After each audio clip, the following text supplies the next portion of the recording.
While observing skiers from the panoramic window, I spotted my wife, who had stopped in front of the cafe accompanied by her instructor. They remained oblivious to me hidden behind the glass. I found myself unable to avert my gaze. My heart raced and a lump formed in my throat. Prior to our journey to Aspen, we shared mutual trust. My name is Daniel Corbett, a 49-year-old man who runs a thriving construction firm based in Naples on the sunny southwest Florida coast. Being married to my youthful wife, Kristen, made me feel like the most fortunate individual alive. I adored her. I provided her with luxury, care, attention, wealth, and consistently sought to fulfill her every desire. I believed our union was unbreakable, impervious to any harm. It was actually Kristen who suggested we visit Aspen. She was unfamiliar with skiing, holding little interest in winter sports. She longed to explore luxury designer boutiques, dine at local high-end restaurants, experience the upscale resort ambience, and capture stunning images for her social media accounts. No hesitation crossed my mind. The construction work in Naples can be grueling, so I was yearning for a respite, and mountains and skiing have always been my passion. I was eagerly anticipating an enjoyable time together. A week had passed, and we were checking into our hotel. Kristen felt like a winter wonderland, with crisp white snow, bright sunshine, and majestic mountain peaks. We were fortunate to get a beautiful suite with floor-to-ceiling windows offering views directly onto the slopes. Kristen was ecstatic, her eyes sparkling with anticipation as she mapped out our daily activities. I recall looking at her, feeling grateful.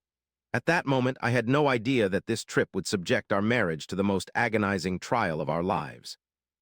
During our initial days in Aspen, we experienced unadulterated joy. Each moment spent together was cherished. Mornings found us enjoying breakfast delivered to our room, leisurely eating while admiring the snow-capped mountains through expansive windows. Post-breakfast, I assisted Kristen in selecting fashionable attire from local stores. By midday, we ventured to the Bunny Slope. There, I guided my wife, instructing her as she took her initial ski steps. After lunch, we spent lengthy hours relaxing on a sunlit terrace of a quaint restaurant, engrossed in conversations and sipping warm mulled wine.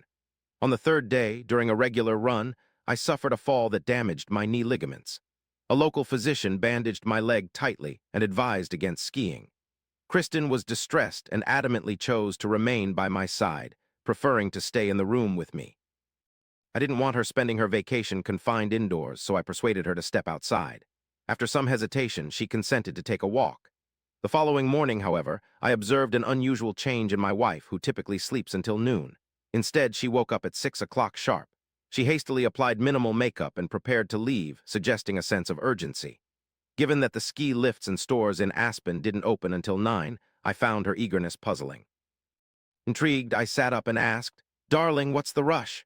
Kristen responded with a charming grin, sharing that the morning sun in the mountains is breathtaking and the best cafes open at 7. She mentioned her desire to savor a peaceful cup of coffee, explore deserted streets, and capture some early morning photos for social media while Aspen was still asleep. Her intentions alleviated my concern, allowing me to drift back into slumber.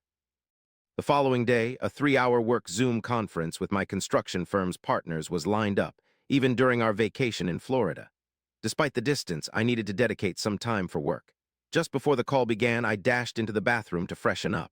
On the marble shelf near the sink, I spotted Kristen's forgotten Apple Watch. Though she had embarked on her morning walk, her device was still active. All of a sudden, the watch screen illuminated due to an incoming message. The sender was saved in her phone contacts as Instructor.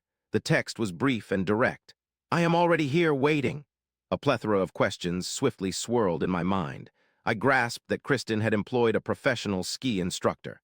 However, I failed to learn anything about him the previous day.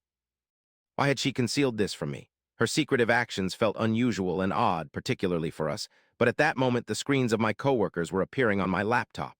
Choosing to address this puzzling matter later during dinner, I pushed my doubts aside, commenced the Zoom meeting, and immersed myself in work. After the prolonged Zoom conference concluded, my troublesome knee started aching severely. Once the pressure of the business calls subsided, the physical discomfort returned intensely.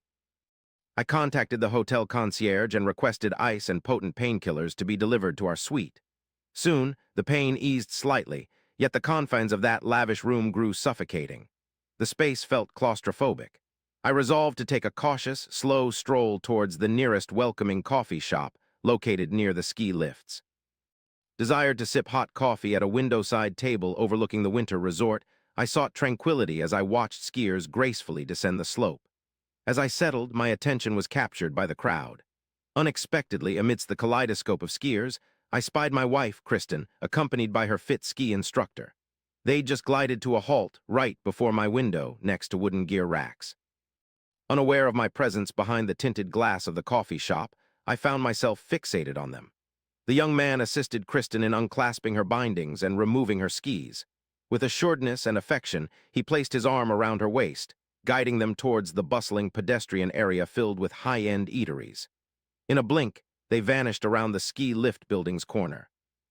In an instant, my entire familiar, secure world flipped over. My heart pounded wildly and a lump formed in my throat. Yet my mind fiercely clung to denial, doggedly refusing to acknowledge the bleak truth.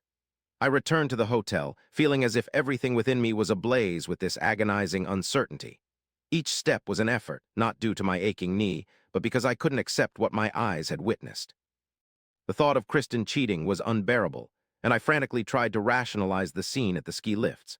I nearly convinced myself that the young instructor was merely assisting her to maintain balance on the icy, compacted snow near the racks, and him placing his arm around her waist was simply a friendly gesture, a burst of shared exhilaration following a successful run. Perhaps this is just how things are at ski resorts, I kept telling myself. Overwhelming insights from personal life and work situations made me realize that losing control wouldn't be wise. Averting a senseless, emotionally charged confrontation based merely on unsubstantiated suspicions was my aim. I didn't want to appear as an overly insecure, envious spouse who would react irrationally to trivial matters, especially in front of my young wife. Therefore, I opted for some time apart until evening and watched her actions when she returned to our room. Beneath the surface, I was still praying that this ordeal would simply dissipate on its own. I firmly believed she'd return, discuss her day on the slopes honestly, restoring normalcy and my tranquility. As evening approached, Kristen returned to the room. She radiated happiness and was cheerful, alleviating my apprehension. I inquired politely about her activities during my absence. My wife wrapped her arms around my shoulders, planted a kiss on my cheek, and mentioned she strolled downtown for some time, appreciating the scenery, followed by a couple of hours spent at the hotel spa receiving a massage. She made no mention of the instructor. Inwardly, I accepted her narrative, eager to believe it. However, the suspicion from what I witnessed at the slopes persisted within me. The instant Kristen picked up fresh clothes and retreated into the bathroom for a shower, I could no longer suppress my curiosity. Quietly moving, I approached the coat rack next to the door, retrieved her ski jacket from it, and felt inside its deep pocket. My fingers encountered a small, folded piece of paper instantly. I extracted it. It was a recent receipt from an expensive French restaurant in Aspen's pedestrian zone, the payment made in cash just 30 minutes prior. The evidence was evident on the document itself.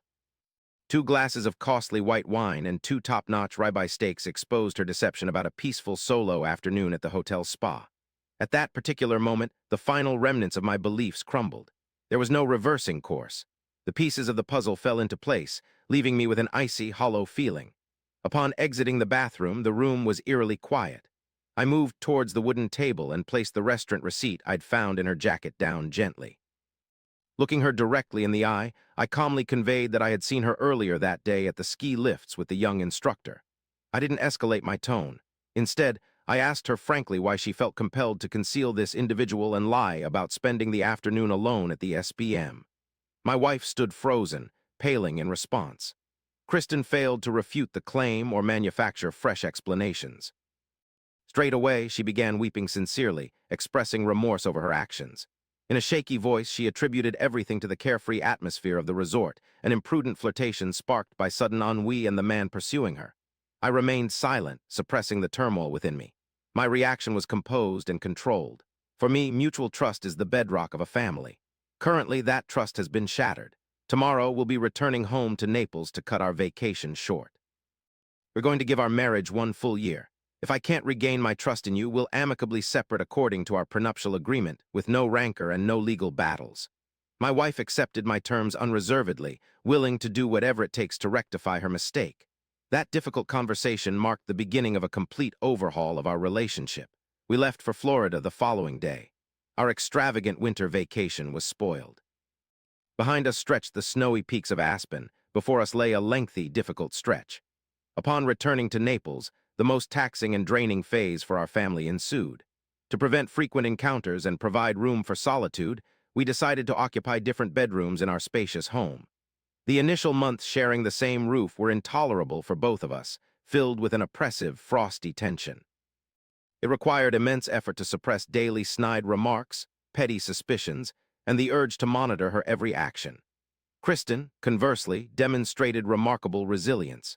She endured my icy, hurtful detachment silently, without complaint, indicating through her demeanor that she was prepared to confront the repercussions of her error. Recognizing we had reached a stalemate and couldn't resolve this on our own, we opted for professional intervention. Weekly, we ventured to Miami for our consultations with one of the top and costly marriage therapists. The lengthy sessions and profound discussions in that office were crucial for only one purpose: to ponder sensibly about our emotions and determine if it was possible to restore our previous admiration and warmth towards each other, or if our marriage had reached its end. 6 months after everything transpired, I received an automatic email reminder to renew our joint iCloud storage subscription. Upon logging into the settings to inspect the storage space, the system displayed various old media files.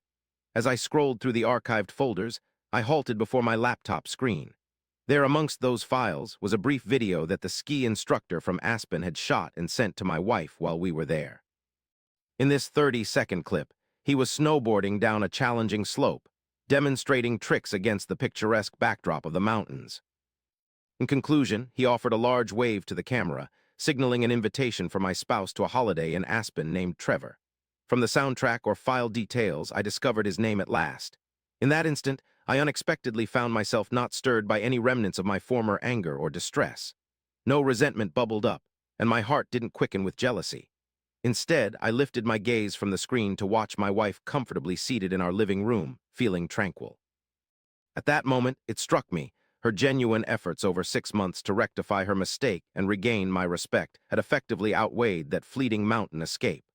Our prolonged therapy sessions in Miami and her consistent actions every day seemed to have been worthwhile. The old hurt was finally mended. It had been exactly a year since our intense conversation in Aspen, and all the tumultuous emotions had finally subsided. The probationary phase ended, and Kristen's beach fling became a regrettable blunder from our past that we had moved beyond. We promptly returned to our routine life in Naples without revisiting the episode. My construction enterprise in Florida continued its prosperity, while Kristen resumed her social media management duties. The barrier that once froze us was shattered, replaced by a bond forged during our shared crisis, which taught us the importance of honest communication. By summer, we planned a joint excursion to the coast. In contrast to our previous adventure, this time we chose a tranquil, isolated beach getaway at a lavish villa.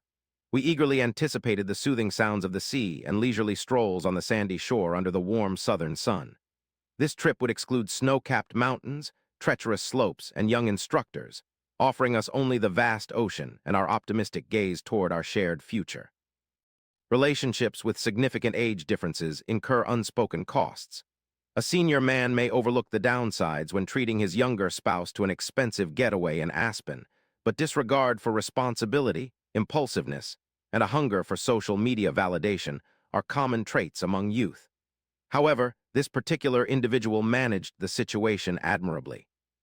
Rather than reacting with tears or creating a public disturbance, he simply granted her space to mature, and surprisingly, she did just that.